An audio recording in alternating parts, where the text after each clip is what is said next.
நிலை அப்படின்னு ஒரு கதை, வண்ணதாசனுடைய ஒரு கதை, அதை சொல்லி என் உரையை முடிக்கிறேன்.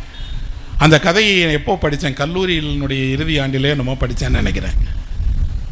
திருநெல்வேலியில் தேர் நடக்கும்போது தேர் பார்ப்பதற்காக ஆசைப்படுகிற ஒரு சின்ன பொண்ணை பற்றி, வீட்டில் வேலை பார்க்கக்கூடிய கோமு என்ற ஒரு பொண்ணு தேர் ஊரில் வந்துட்டுருக்கு. தேருக்காக வீட்டில் எல்லாம் போகும்போது அவளும் தேர் பார்க்க விரும்புகிறா. ஆனால் வேலைக்கார பெண்ணை வீட்டில் பார்த்துக்க சொல்லி விட்டுட்டு போயிட்டாங்க. அவள் எப்படி தேர் பார்ப்பா? அவளோட பார்வையில் அந்த கதை எழுதப்பட்டிருக்கிறது.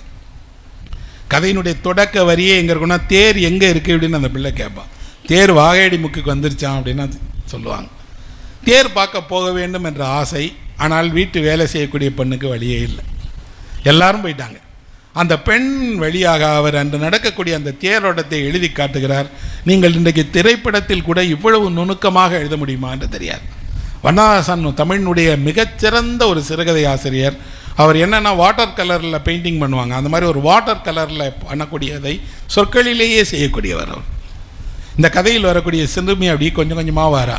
அவள் தேரை பற்றி, தேருக்கு வரக்கூடிய கடைகளை பற்றி, திருவிழாவை பற்றி, திருவிழாவுக்கு வரக்கூடியவர்களை எல்லாம் பற்றி சொல்லிகிட்டே வரும்போது எனக்கு அந்த கதையில் அப்போ படித்தது வேறு, இப்போ திரும்பி படிக்கும்போது ரொம்ப ஒரு இடம் வரும், மனதை தொடுவதாக இருந்தது. என்னென்னா, இந்த 12 வயது சிறுமியை வேலை பார்த்து பிழைக்கும் அளவுக்கு விட்ட அந்த தகப்பன் சில நாட்கள் அவள் வேலை செய்கிற வீட்டில் வெளியே வந்து மக இருக்கலான்னு எட்டி பார்ப்பான். கோமு அப்படின்னு கூப்பிடுவான். அந்த பொண்ணு உள்ளேருந்து வந்து தனக்கு கொடுப்பதற்காக வைத்திருந்த சாப்பாடை அப்பாவுக்கு கொடுப்பான். அப்பா சத்தல்லாமல் சாப்பிட்டுட்டு ஒன்றும் சொல்லாமல் போயிடுவார்.